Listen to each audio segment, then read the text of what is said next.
Oi, boys, welcome to another video on the channel, and today we will be previewing State of Origin Game 2, which will be taking place in a few hours from now. Alright, so let's get right into it, starting with the New South Wales Blues, their side for Game 2. Starting with the back five, we got James Tedesco, who is now the captain.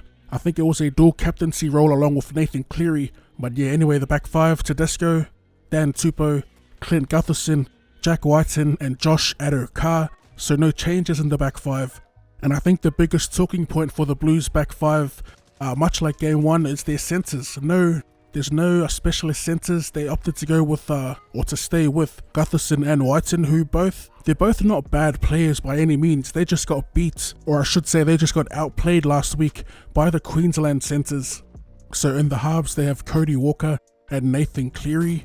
Cody Walker being promoted to the starting side, while Luke Keary, who I thought was benched, but he's actually been dropped out of the side completely. My thoughts on Luke Keary being dropped: I am a little surprised. At best, I thought they would have moved him to 7 and dropped Cleary, but I don't think they'll be dropping Cleary anytime soon, no matter how bad he performs. It's good to see Cody Walker get another shot in the starting side, and in my opinion, I reckon Cody Walker is the best 5'8" New South Wales have at the moment. I actually thought, for this year at least, that the number 6 Blues jersey would come down to Cody Walker and Jack Whiten, who they have in the centres still. I mean, Jack Whiten got Dally M Player of the Year and all that, playing at 6. But in saying that, I do see why they kept him in the centres. He got the job done for them last year, so they obviously still believe that he can hold it down in the centres, which I'm not mad at. I definitely thought he did better than Keary at least.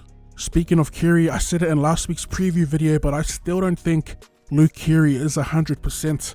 I even said it before the Origin sides were named, that I thought it'll be in their best interest, and I'm talking about Luke Keary and Boyd Cordner, to sit out this Origin series just for their own well-being. You know, like I said, head knocks, man, they ain't no joke, and playing in the Origin arena, that increases that chance of a head knock tenfold in my opinion, just with how aggressive, how fast-paced, and how physical the Origin arena can get. Now, I'm not saying that's why Luke Keary got dropped, but I think it's a bit of a blessing in disguise for Keary.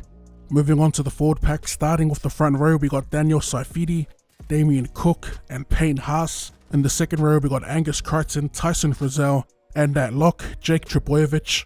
And we'll move on to the bench as well. So they've got Dale Finucane, Junior Paulo, Nathan Brown, and Isaiah Yeo.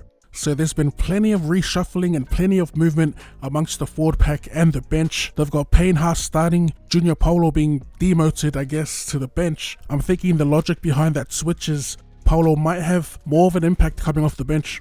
Angus Crichton coming in for Boyd Cordner, who's sitting the rest of the series out due to the head knock that he copped last week. You lot are probably sick of me talking about how bad the head knocks are, but I reckon it's important to know these things. Anyway, Angus Crichton filling in should do well for them. I'm more concerned about the bench. From a Queenslander's perspective, that bench looks way more damaging than their bench in game 1 in my opinion, especially with the addition of Dale Finucane, Nathan Brown making his debut, and Isaiah Yeo making his debut as well. It's big boys, but fairly mobile too, so it'll be interesting to see how they play. And now we move on to the Queensland side for Game 2, starting with their back five. We have Valentine Holmes, Xavier Coates, Kurt Capewell, Dane Gagai, and Philip Sami remains on the wing. The biggest omission for the Queenslanders is obviously their fullback from last week, AJ Brimson. He gets injured, and coming in for him is Valentine Holmes. And what a replacement, honestly. Not a lot rate him at fullback, but I reckon he does quite well at fullback. He's really safe under the high ball, and he loves the return off the back fence, man. I'll be looking forward to those, and I am very, very excited to see how Kurt Capewell and Dane Gagai back up from last week's performances. Man, I was so excited to see what Brinko Lee had to offer at Origin level, but Kurt Capewell made the absolute most of his opportunity filling in for Lee, that he made it impossible for Wayne and co to leave him out, even though Brinko Lee is healthy and ready to go.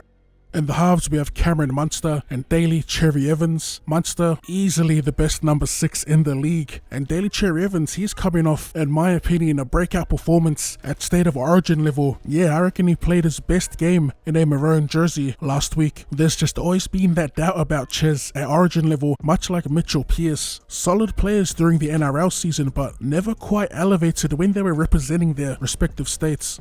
the Queensland forward pack. Starting off the front row, we got Dunamis Lui making his debut, Jake Friend and Josh Papali. In the second row, we got Felice Kaufusi, Jaden Sewer gets promoted, and Tino Fa'asua Maleawi at lock. And finally on the bench to round off the 17, we got Ben Hunt, Lindsay Collins, Jai Arrow, and another debutant in Moeaki Fotuaika. Not as much shuffling around as the Blues, but in my opinion, this forward pack and bench is better than what we had on paper last week. So first of all, Dunamis Lui, just a straight up fill-in for Christian Welsh, who will be a big loss to the Queensland side. Dunamis Lui coming off the best year of his career in my opinion, or maybe best couple of years. I am a little surprised that he's jumped straight into the starting side, as I had him coming off the bench for his debut, but man, how good for him to start. The other change in the forward pack is Jaden Sewer. Another straight swap. He's jumped in for Cohen Hess, and Jaden Sewer coming off a hectic game in his debut. Man, his playstyle, he's built for Origin, and I've been saying it all year. If I haven't been saying it here on YouTube, I've been saying it on Twitter. I just love his brand of footy, you know.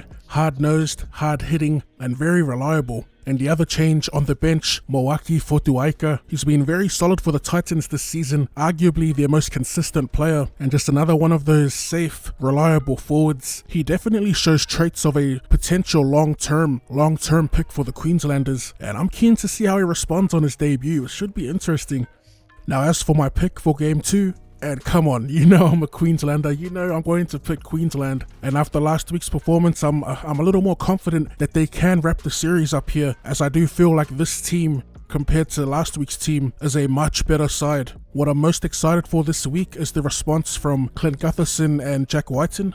And of course, the battle between the forward packs. All I know is Jaden Sewer is going to be a terror on that edge. I reckon Dunamis Lui will be feeling a lot of pressure going into this one, but luckily he has his boy and fellow Raider Josh Papali'i there in the front row to accompany him. And yeah, the battle between the benches. Dale Finucane, you want to talk about hard-nosed and hard-hitting? Dale Finucane is the equivalent. Also, the debut of Isaiah Yeo, Nathan Brown, and Moeaki Fotuaika should be a good one, boys. It should be a good one. Let me know who you're going for in the comment section down below with a hashtag Queensland or hashtag New South Wales. And don't be afraid to elaborate on why you think they'll win. But as always, if you enjoyed that and would like to see more rugby league related content or more content in general, be sure to run it straight at that like button. Thank you for tuning in, and I'll see you later. Streets are smoking now, yeah. Trenches flooded now. Why do they talk now? They try to best monkey, get me excited and I let it all out.